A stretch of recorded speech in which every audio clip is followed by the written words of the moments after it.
We'll call the meeting to order, House Higher Education Budget, on this happy Tuesday, February 15th. We're going to make a quick announcement first. Shirley, would you like to make the announcement, and I'll kind of reinforce what you're saying? That committee, listen to what Shirley has to say here. Just to reiterate that we'll do recommendations on Monday at 1:30, but I staff House Appropriations Monday morning. So if you have amendments, we could probably start talking about them tomorrow, because tomorrow's meeting is going to be a little short. Just want to make sure we don't wait till the last minute and I'm not available. Thank you. Yeah, so Shirley could, even if you talk to her today, you could maybe make an appointment tomorrow during our committee time, because our committee is going to be shorter tomorrow. We only have one presenter. She'll come to your office if you know of things that you're interested in doing for our recommendations. And yeah, so just make sure you talk to Shirley, and you can also talk to Jill too. So, okay, we will get started. We are so excited. I think, is this your first time to the Kansas State House, President? Okay. So we are honored that you are here at our committee. So I just want to welcome Richard Linton. Are you Doctor? Okay, Dr. Linton. Welcome to our committee, and we'll try to go easy. We want you to love being in the State House, so we'll try to go easy on you, and can't wait to hear what you have to say. I appreciate it very much, and thanks for the opportunity for me to be able to represent the interest of Kansas State University relative specifically to the governor's budget and a lot of the other progress that Kansas State has made that's helped the state move forward. So I should have a PowerPoint presentation. There it is, and everyone should also have that PowerPoint presentation in front of you. So I thought I'd talk first, just give you a little bit of background about who I am and why I've chosen to come to the state of Kansas as president of Kansas State University. As I had mentioned, I did start this job yesterday, and I don't know everything about the university, but I'm learning as fast as I possibly can. I want to talk about Kansas State as being a unique university for the state of Kansas, specifically that it's a land-grant university that supports the mission of research, teaching, and extension. We're engaged and involved in all of the different counties of Kansas. We're very important from a talent perspective, a talent pipeline perspective, and from an economic prosperity perspective. I want to mention too our progress that's been made with student success, and I think some of the numbers will impress you relative to our importance in the state. Provide a brief update of the university finances, our support for the governor's budget, talk about the university infrastructure, our specific impact to the Kansas economy, and more importantly, our plan for the future, the economic prosperity plan for future plans that we have to continually grow the economic stature of the state of Kansas, as well as job creation. So I should probably, in the first line here, have said, instead of 2022, I probably should have just said yesterday and then allowed you all to laugh.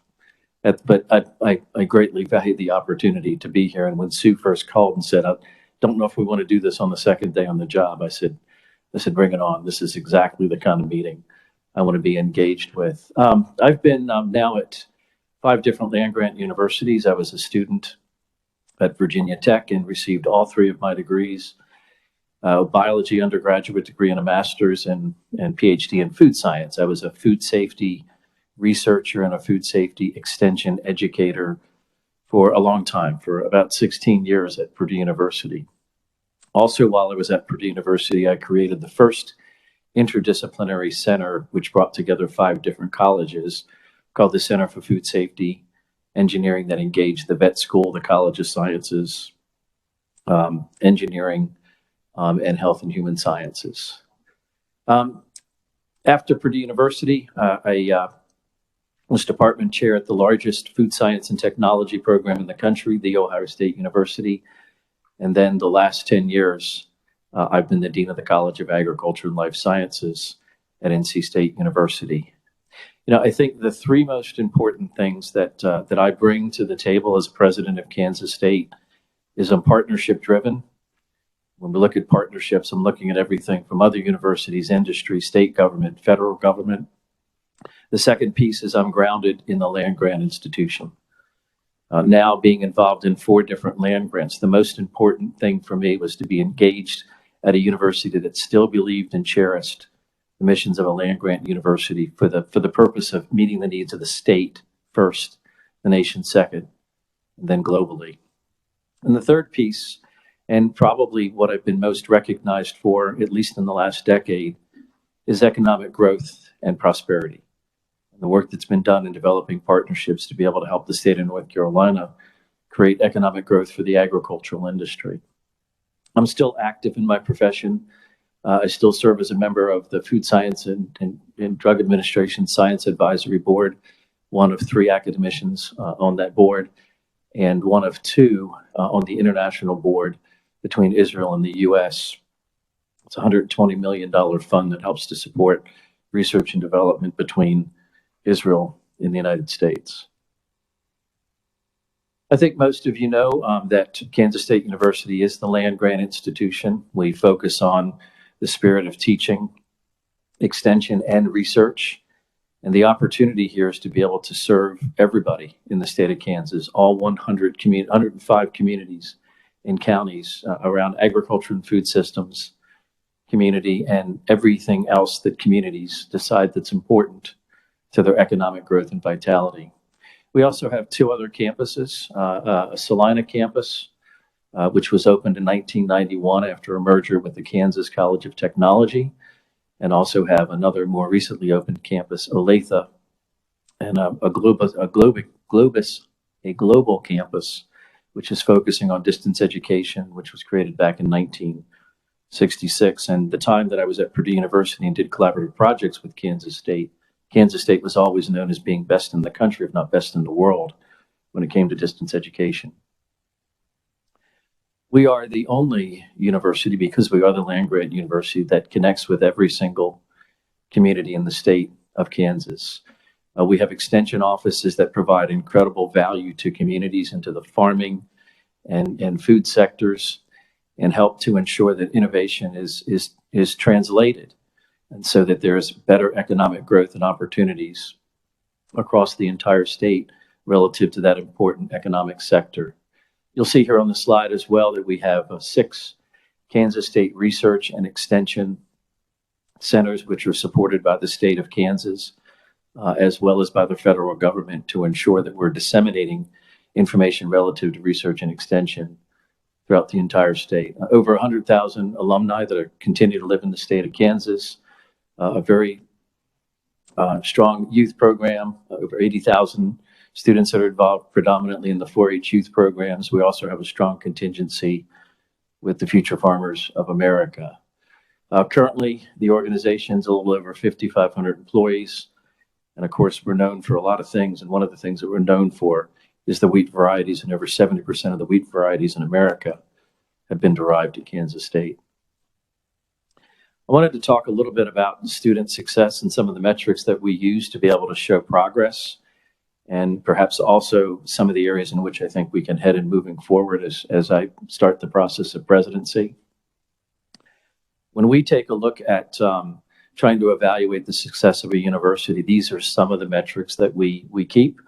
4-year graduation rate, 6-year graduation rate. It's really the 6-year graduation rate, which is the one that we compare across different institutions. We look at doctorate degrees conferred. We look at placement, and I'm very proud to say that 97% of our graduates find employment. That's one of the highest figures that you're going to see of any institution of higher education. It's also very high, even for a land grant institution. We're proud to say that most folks that we educate and train in Kansas are staying in the state greater than 50%, and moreover, a little over 70% continue to be in the region. This slide just shows some of the success relative to doctoral programs. Doctoral programs really relate to the national and international reputation of the university, and the national and international reputation is very important because that's what attracts really strong faculty and staff and students to be able to select Kansas State. It's what attracted me to come to Kansas State University. And you'll see the trend there is very strong, and we're at a peak in the last year of 211 degrees confirmed. Other important measurements is the freshman to sophomore retention rate. And you'll see there it's shown as the percentage of those that are retained over a period of time. And you'll see, again, nice growth in the last decade from 81 to 86%. To be a top tier university in the nation, that number really needs to be about 91 or 92%. And that's what we're shooting for over the next several years. The 6-year graduation rate has also shown great progress, going from 58% to 68%. And that's a number that we'd like to see exceed 80% over the next 5 to 7 years. And we've got strategic programs in place in order to be able to get there. That has to do with supporting the students while they're actually at the institution. Mentoring, tutoring, mental health programs, and the kinds of things that are needed to support our students. You know, one of the biggest issues and challenges and a huge investment is student affordability and student need. And even when I saw this number, I had to go back to the CFO and say, is this the right number? It's a strikingly high number, and it's a major challenge in higher education. And that's why we need to do everything we can in order to be able to get state support, federal support, and philanthropy to ensure that we have programs that are affordable for students to be able to get the 4-year degree that they need and deserve. You'll see that 76% of our students rely on some kind of financial support, with the average financial aid package being a little bit over 10 million. And you'll see the number of 210 million in total is the support that's needed to support the financial support of our students.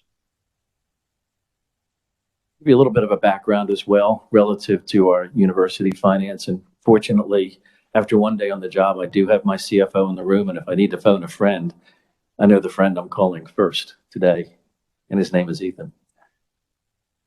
This is just a breakdown of the financials of Kansas State University. You can see in total, it's just over a $900 million budget.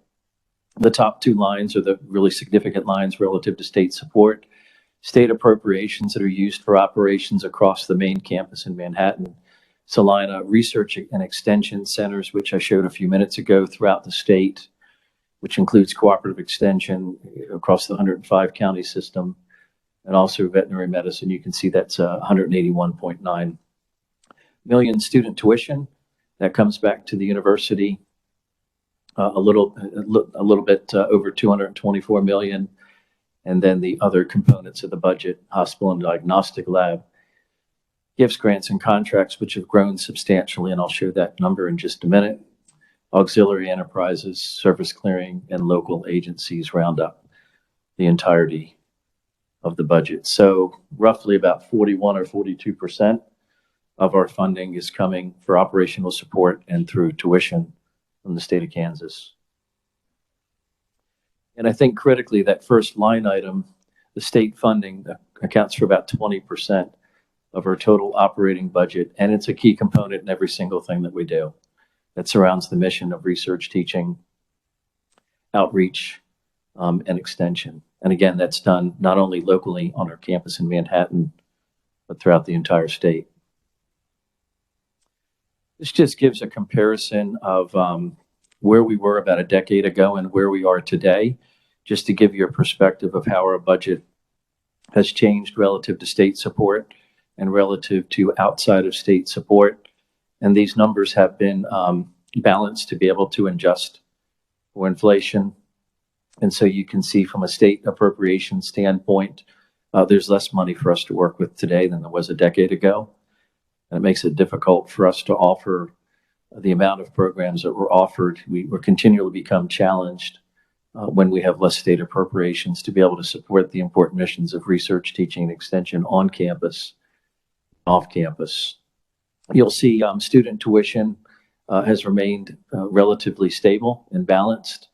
There's been growth in hospital and diagnostic lab services.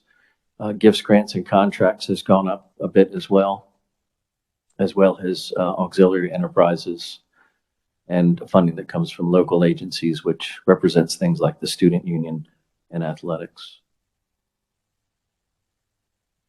This should be very familiar to you. This is the recommended governor's budget, which Kansas State University is highly supportive of. We think there's so many components within this budget that will enable us to do what we're charged to do, to be able to support and be the people's university to support research, teaching, and extension for all Kansans. We're very supportive from a statewide perspective relative to restoring the state investment to state universities to the level back in fiscal 2021. We're supportive also in the general use base increase to counteract inflation, as well as the tuition rate that counteracts the inability to be able to increase tuition or have a freeze on tuition. The next line item is incredibly important, which is the 5% cost of living adjustment for state employees. And I understand that may be a part of this committee's budget, or it might be offset with the total state of Kansas budget. But I've looked very hard at the numbers here. We're 18% less than the universities that we compete with around the country. And the most important thing that I can do is to attract really good people and to make sure that we keep them, to ensure that Kansas State remains strong. 18% less than our peers. That's when faculty and staff begin to get poached and go to other universities. And we want to do everything we can to be able to support and reward their great work, and to ensure that we're competitive, that we can get the best and the brightest minds to be able to come to and to be able to stay at Kansas State University. I've already mentioned the importance of student-based need, and so we're very supportive of the $25 million that's in the budget to support that effort as well. The next item I think is also very important. A couple of years ago, I served on a committee through an organization called the Association of Public and Land-Grant Universities. And we looked at the state of facilities, and I'll give you some statistics in just a couple of minutes on some of the following slides. But land-grant universities as a whole are suffering from buildings that were built in the 60s and the 70s. And those land-grant universities where there has been financial support are those land-grant universities that are now climbing to the top. Place matters. The environment at which faculty, staff, and students come to matters, and ensuring that we have the most innovative space possible for learning and for doing research is incredibly important. The APLU study, I think Kansas State ranked 4th or 5th as most in need in the country. I knew that number because NC State was above them and just a little bit worse. We were 3rd worst in the country, and we've worked very hard over the last several years at NC State to revitalize our 18 different research stations around the country, and I've seen the difference that it's made. It's not only made a difference in the quality of faculty and staff and students that we can attract, but it's also done a great deal relative to industry partnerships, because they know that we're innovative and we get the best facilities possible. The IT infrastructure is also critically important. You know, if you look at IT needs in higher education, the amount of funding that is needed to be able to support IT doubles about every 3 or 4 years. And I think we've seen with things like COVID, the importance that IT has had in keeping our nation strong and growing. Other items I think that are very important, and I think very important to Kansas State specifically, is those things that help to be able to stimulate economic development and growth. And you all know that KPOR's mission is threefold. The first mission is around student success, and the other two goals of KPOR is to be able to support economic development and growth in the state. So we see this as one-time funding that can greatly help the state of Kansas and greatly help Kansas State be a part of the future growth of the economy. Talk just a little bit about the university infrastructure. As I had mentioned earlier, there are 3 main campuses outside of the campus that supports distance education.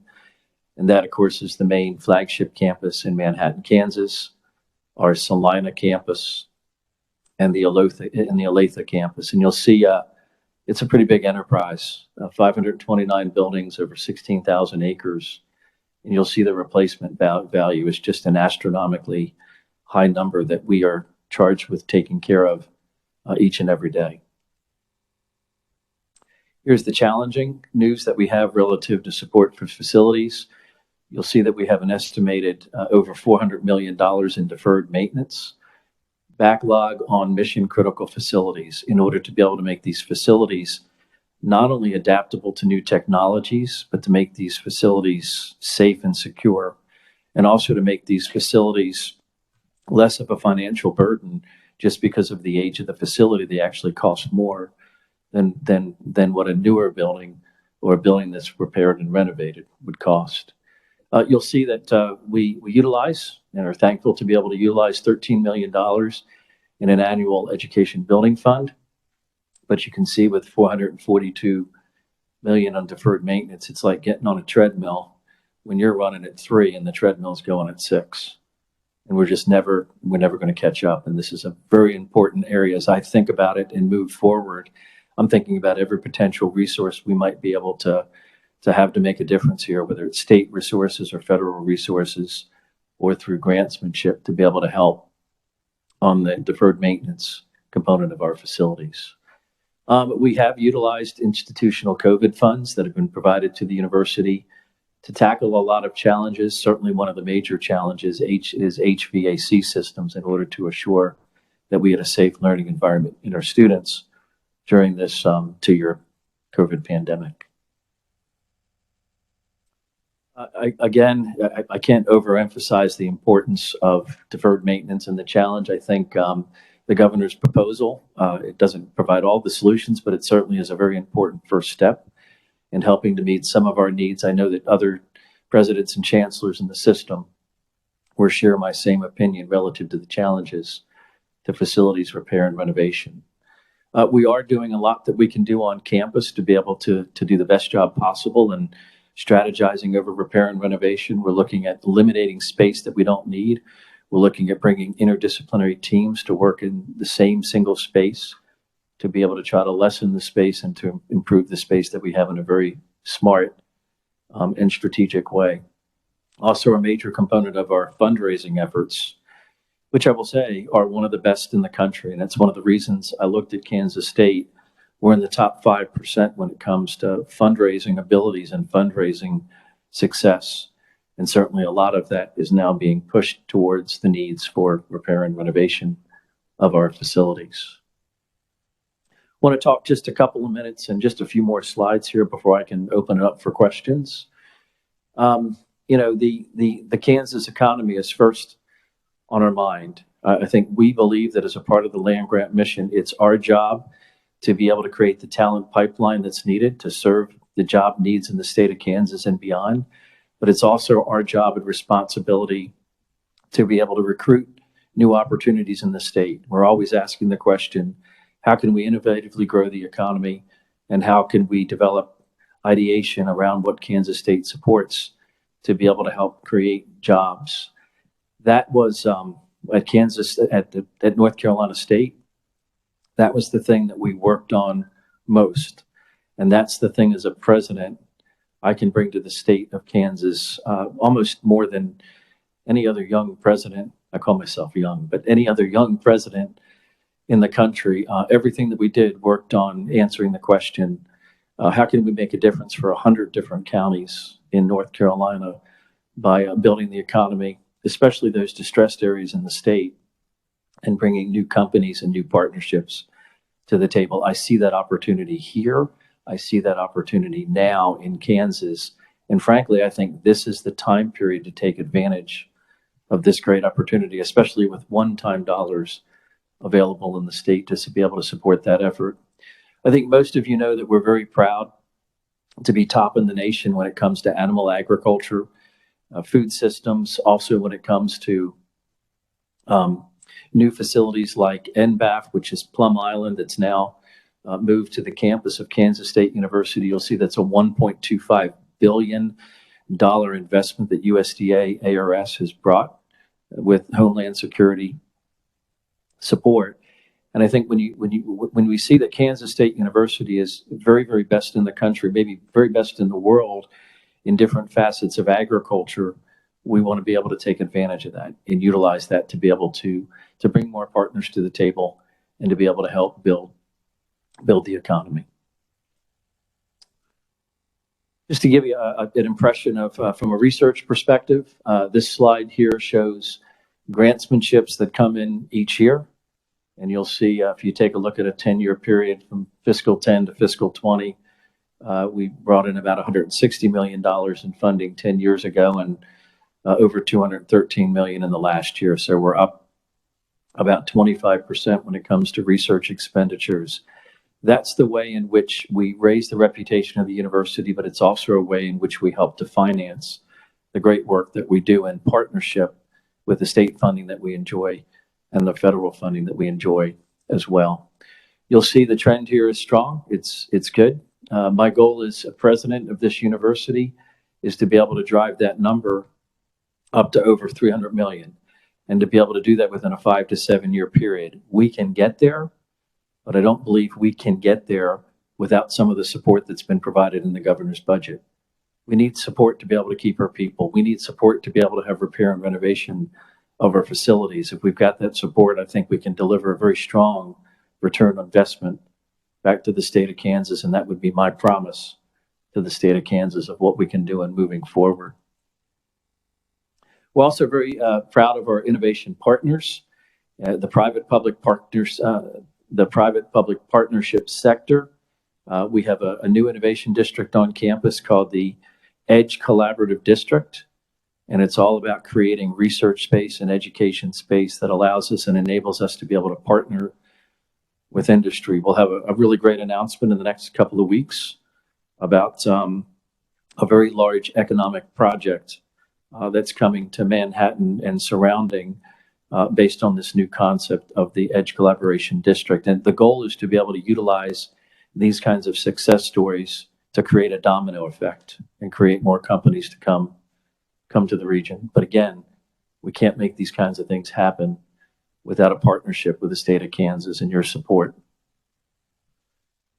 We do have an economic prosperity plan, and I don't want to go into great detail. We can share that with you at another point in time. But this is Kansas State's participation and how we're supporting the state of Kansas as well as KBOR. And just to be able to just very quickly talk about the highlights of the plan, we're focusing on really 4 major components, which are the strengths at Kansas State University: food and agricultural system innovations. How can we enhance the quality? How can we enhance the yield? How can we lessen the inputs so the value and the profitability is increased for our farmers and agricultural industry in the state? Biosecurity and biodefense, which helps us partner with the BRI and NBAF. Digital agriculture and advanced analytics. This is where all fields are headed, especially agriculture and food systems.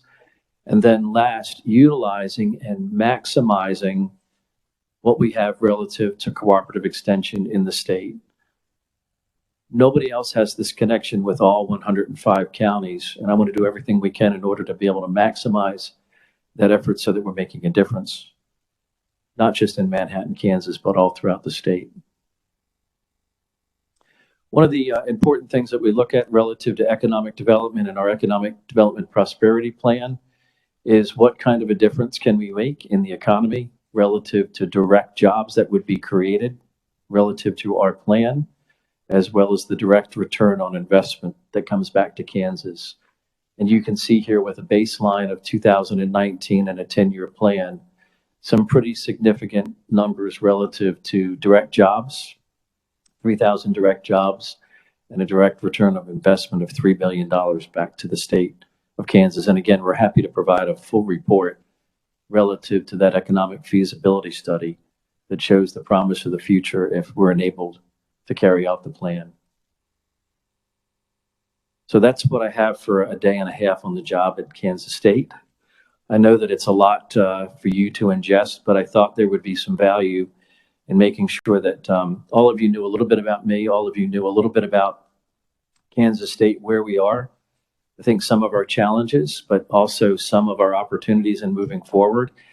And maybe most importantly, I'm here, and Kansas State is here to make a positive change and a positive direction for Kansas.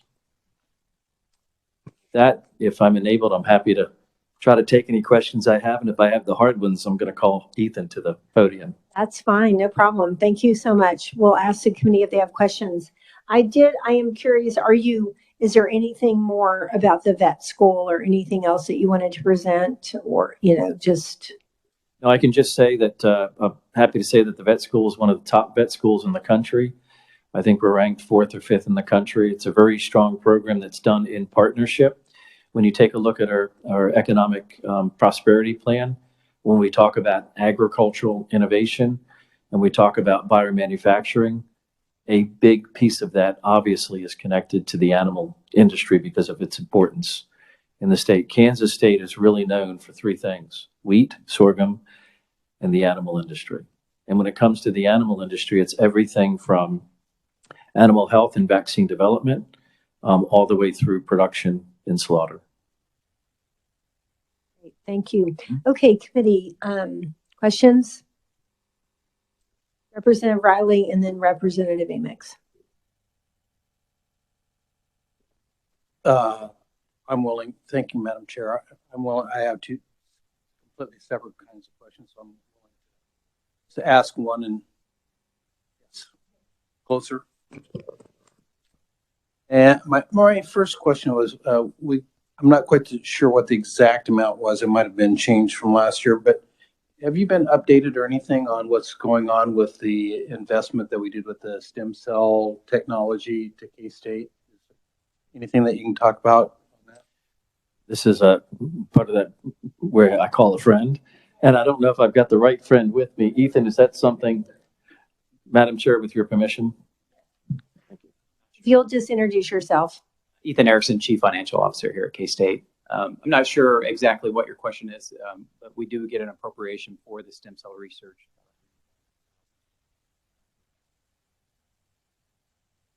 I mean, has it been successful? What's going on as far as the research? Can you give me any updates, or maybe that's another call to a friend and get back to us? I think that is going to be another call to a friend, and we'll get back some more information back for you. I'll pass. Okay, Representative Amix. Thank you, Madam Chair. And President Lynn, welcome to Kansas. And I told you earlier, one of your biggest supporters is in my house. So That's good. I'll be good. Under the operating budget on slide 13, you talk about from 2012 to 2022, the increases or not increases funding for operating budget. One of the things, the bottom line talks about athletics. And we had another university here yesterday and was talking about their program in athletics being separate. I see that money from athletics going into your operating budget. At least that's the way that I read it. How does your athletics work?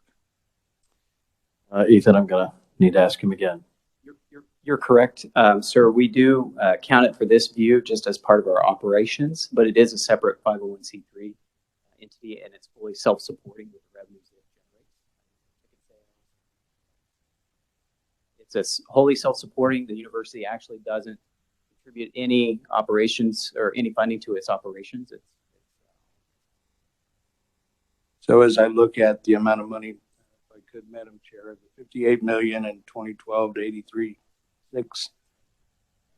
What How kind of, successful our athletics program is. It's been able to grow. and from Lawrence, I'd like to know. I can also tell you the support for this athletic program here, especially through philanthropy, is one of the best in the country. So if you look at our philanthropic donations at Kansas State, it would not be unusual for 20 to 25% of a year's philanthropy to go to be able to support athletics. If you look at NC State as an example, it was 7 to 8%. I think our alumni are very proud, and it's very important to them. And it's become a very self-sustaining operation, as Ethan has talked about. It's self-reliant on the supporters of Kansas State. Thank you, Madam Chair. Welcome. Others? Representative Riley.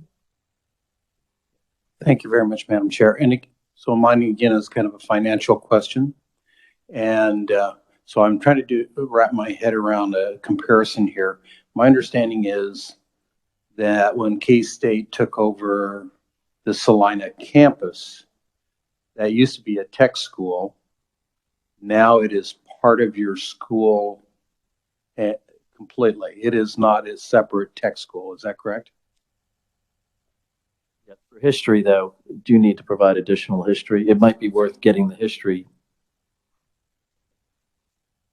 Different friend.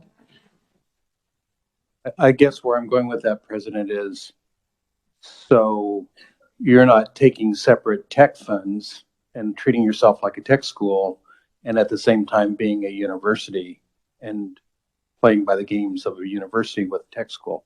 You have incorporated that whole thing part of your It's a part of the university. Kansas State University enterprise. Right. Includes Manhattan, Salina, Olathe, and also the global campus. So I guess what I'm looking at is in comparison to other universities that are playing the game of being a university and also playing the game of being a tech school.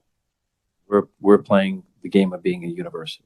Thank you. Yeah, a land grant university with just multiple campuses. Good question. Representative Woodard. Thank you, Madam Chair.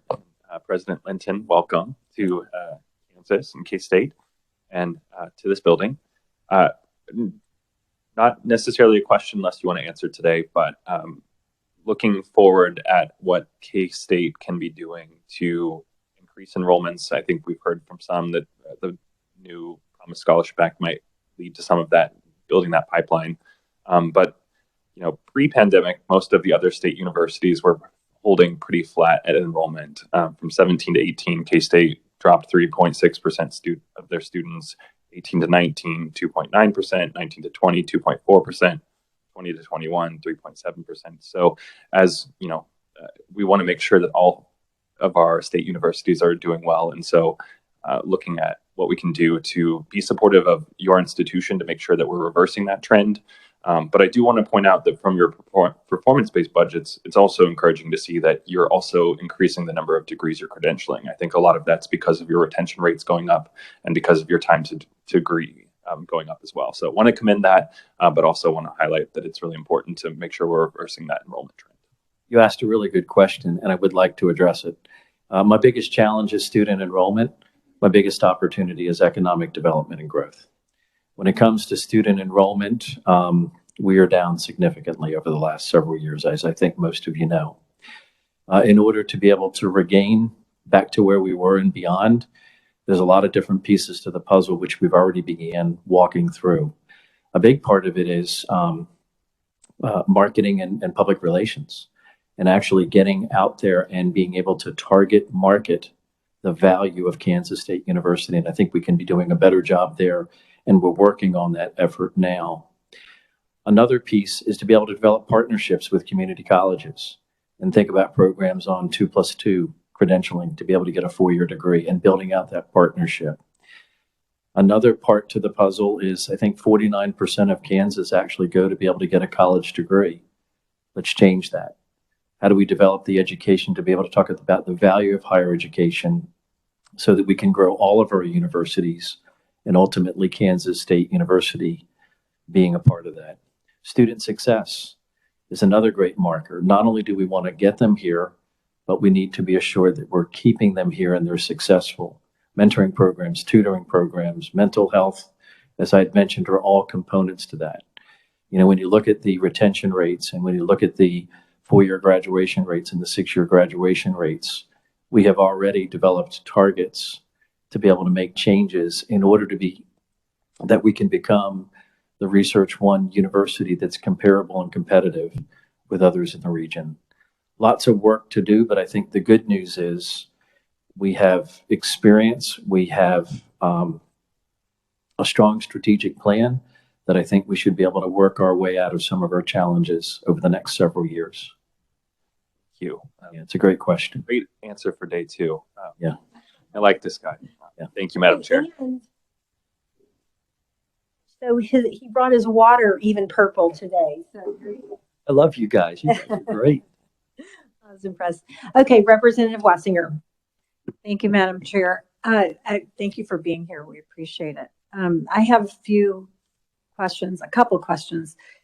What is your best guesstimate about, or elimination and consolidation? I know it's day 2, so you may certainly someone else come up and So you're talking about elimination and consolidation of programs or facilities? both. So as we go through our program review, which we're required to do every several years, that process is happening, and I believe some of the answers to the questions that the committee provided are provided in a table form. But I'm not sure that that specifically answers your question.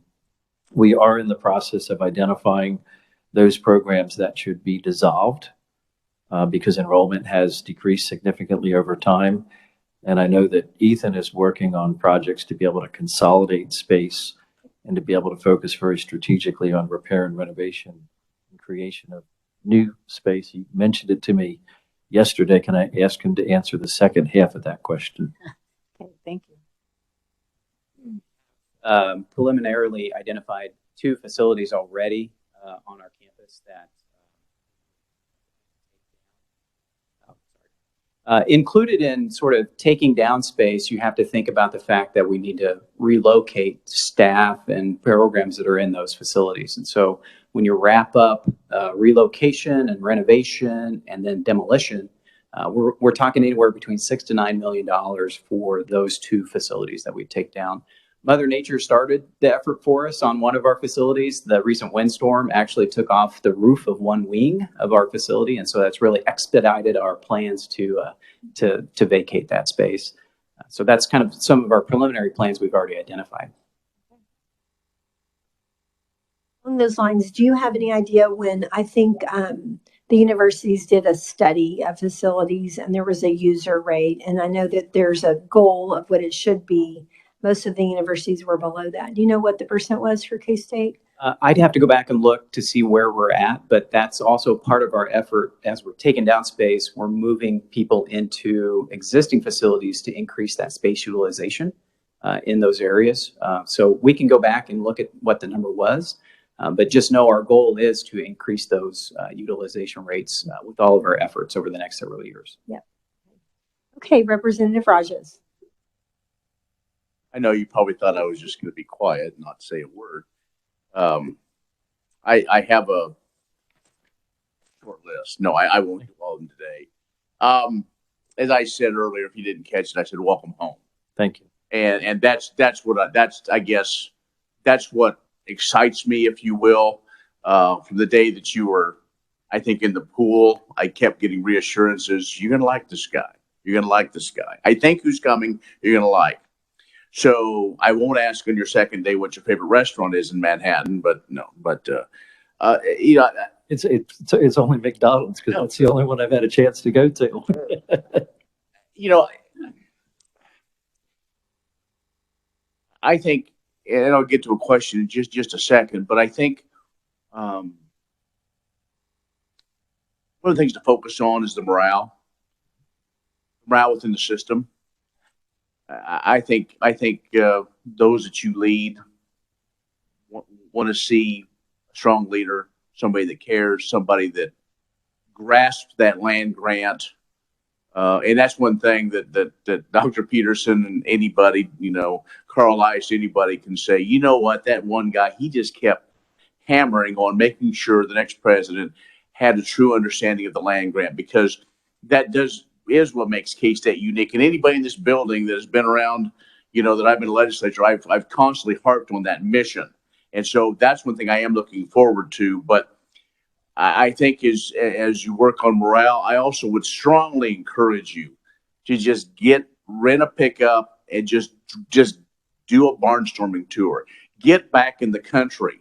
We talk about, the fundraising, but stakeholders out in the country, I think, the things, and again, I'm focusing probably on the College of Agriculture.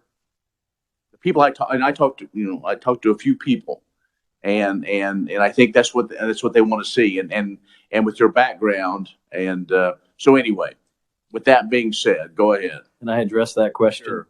One thing you won't have to worry about with me is morale. I'm the biggest morale booster you've seen in a long time, whether it be the students on campus who need it, the faculty and staff, the partnerships that we have across the system, the partnerships that we have and we're going to build with communities, with industry, with the federal government. That's my biggest strength. And the value of me coming to Kansas is I don't know anyone that doesn't get along. And I'll just, from day one, focus on a partnership without having any history. And I think that's one of the greatest values that I can be able to bring to Kansas. We're already talking with different universities in the system about how we can work together to be able to help grow this state and make it better. And I think that there's a great opportunity to be able to do that. Madam Chair, I won't do my whole list. We can talk that at another time, but talk about, and I've read a little bit, over the last couple of months. So talk about how you really revitalized the research, those kind of field offices, if you will, because we have some challenges here in the state. So we have a very interesting setup in North Carolina in that we have 18 different research stations and 7 field operations. NC State owns the field operations. Of the research stations, 12 of them are owned by the North Carolina Department of Agriculture, and 6 we own. And we have folks from both the organizations across the entire system of research stations. So in that case, we worked on the strength of getting the Commissioner of Agriculture and me together towards getting funding support. It was in 3 ways: from the federal government, from the state government, and from industry. And we found ways to be able to develop partnership and matching opportunities so that we're all doing this together.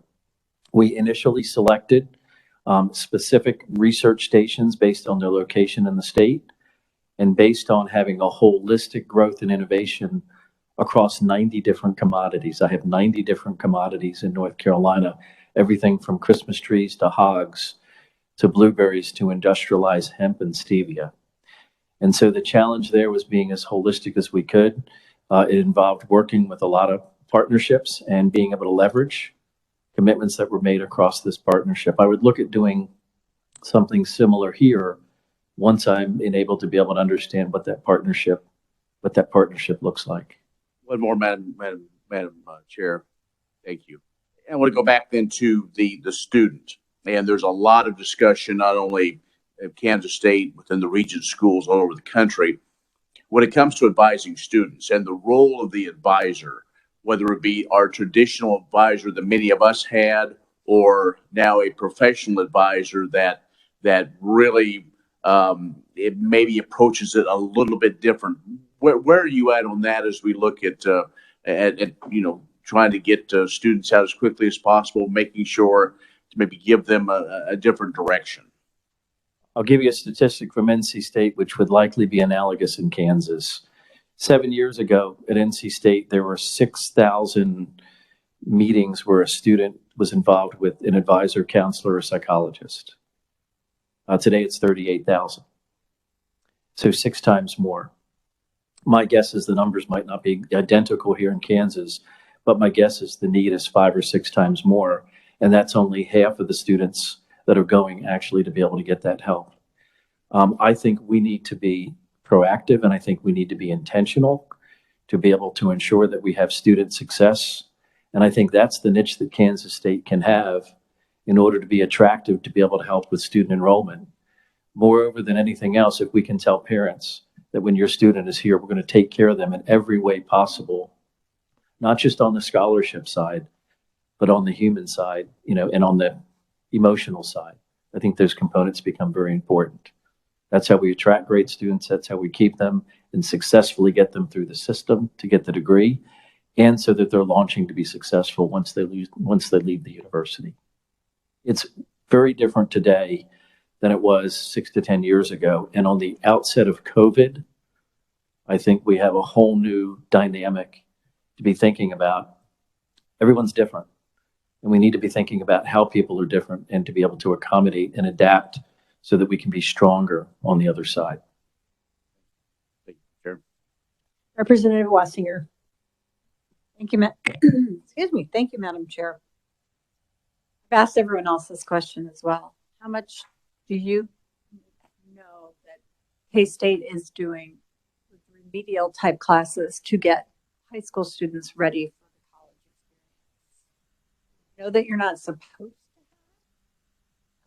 but I'm just wondering, many schools are doing a couple different things to try to get kids prepared.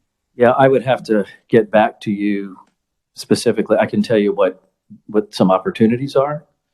Certainly, we've got a great opportunity through cooperative extension to be able to make those connections in the communities. I can tell you programs that we enabled at NC State was we had programs that helped ensure that the students had the right STEM-based programs to be successful as they were launching to NC State. But we also worked with them on being successful in AP exams and also on SAT and ACT exams. And it's just interesting working through cooperative extension. It wasn't uncommon for a county to come back with students, the average delta being about 200 points on the SAT. And so I'm not exactly sure what Kansas State is doing. My guess is they are in some way involved and engaged with the high schools to be able to help enable them to be more competitive and more successful as they launch as freshmen. We can get back to you with specific Thank you. And I appreciate, programs that we have in place. I appreciate that. Thank Yeah. you. Thank you, Madam Chair. So I had just a couple questions, specifically pages 13 and 14 of your presentation, because we're the budget committee. So first of all, just out of curiosity on 13, in 2012, and then I know you adjusted for inflation, do you have any idea how many students you had at the main campus, Salina, the vet school, and Arnie? And just comparing the number of students then with now. Okay, if you could do that, that would be great. 2012, which is what your chart on page 13 has. Okay, and then on page 14, I'm super interested in that the first group, it was that $45.7 million that the governor put in her budget. And we've had some, I would say, internal discussions about what that $45.7 million are for. And this is the first time I've seen it broken out in these three categories. So you might need to phone a friend here, but I'm curious where those numbers came from. It's super informative, but I just hadn't seen those before as far as those three categories broken out. It's my great CFO that's done that, and I will invite him again to the podium. Okay, thank you. Actually, we pulled that from a K-board chart that we were provided that had a breakout of each of these line items. Okay, that's super helpful. And do you know what portion, the percent that K-State would get from those is? That is TBD. So first we're waiting on for the appropriation to be made. And then the way it's currently structured in the appropriation bill, I believe, I'm kind of looking at Shirley to confirm, it actually goes to KBOR. Right. KBOR would then make the final allocation determination to the institution. They said sort of the standard percentages, but I didn't know if you knew what that meant. We use the standard percentages. It's for K-State, it's generally about 30 to 35%. Is kind of what I usually have in my head. Okay, interesting. Thank you. And then this capital renewal funds, that's matching fund. Is that correct? That 25 million, that's matching? Yes, it requires a one-to-one match. Mhm. So 25 million in state dollars, then Right. the universities would have to match that with an additional 25 million. Mm-hmm. And also that 195 million is matching also, right? Through the Commerce Department, one-to-one. Okay, that's super helpful. Committee, I would just say, again, the universities have gone to a lot of great trouble to answer these questions. There's a lot of really great information, even things that we have talked about today as far as community college credits transferring and capital improvement. There's a lot of good stuff in here. And then you also mentioned the going back and periodically looking at your programs at what, may or may not be the most profitable. So, okay, committee, any other questions? This is your, Ken. Yeah, excuse me, Representative Rogers. That's fine. I guess, and we'll talk more about some of these other ones probably later, but as you know, and I guess I don't know the research on how many community colleges technical schools were in North Carolina? 58 Okay. community colleges, 16 four-year degree conferring colleges. So a bit more than here, but probably on the scalability. And I ask you kind of your philosophy, and as you kind of your first presidency, and once you kind of get all the landscape of everything, what is your philosophy in say the land grant working with the community colleges, tech schools because one thing you'll find in Kansas, there are many silos on the side of the road as well as within institutions. It is a valued opportunity that we need to be looking at very strongly. I can tell you at the College of Agriculture and Life Sciences at NC State, we had articulation agreements with every single one of the 58 two-year degrees. And actually about 20 to 25% of our portfolio for four-year degrees was 2+2 or 1+3 articulation agreements. Made a huge difference. I think especially on the outside of COVID, it'll be interesting to be able to see relative to where students go. If they go, I think there's a good likelihood that there'll be a big population that will want to go the community college route, maybe because it's less expensive or maybe because it's more accessible closer to home. And as that human behavior changes, I want to do everything that I can to help the two-year degree community college be successful and also provide it opportunities for a four-year degree. Thank you, Madam Chair. Yep. Okay, committee, does anyone have any more questions? Thank you. Any last words for us? Well, I think the Chancellor of Kansas only got one question. He brought cookies, didn't he, or something? No, he got a lot of questions. Oh, did he? Okay. Oh, yeah, he got a lot of questions. All right. I'm bringing cookies next year. No, just kidding. Yeah. The specific question from you, Representative, relative to programs for high schools, we'll get you that answer. And Representative Riley will make sure that we get you answers relative to the return on investment of the appropriation for STEM-based research. And the number of students in 20. And the number of students in 2012, yes. You have it, Shirley. Do you have it right now? Okay, go ahead. Then they won't have to send it to us.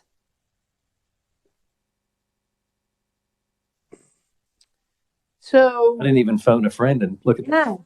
Shirley is a great friend. She just reads your mind. So I had to go back to the 2013 budget analysis. The student head count was 23,914, and the FTE head count, which is how we calculate them now, was 20,597. I was going to look on the secondary on what we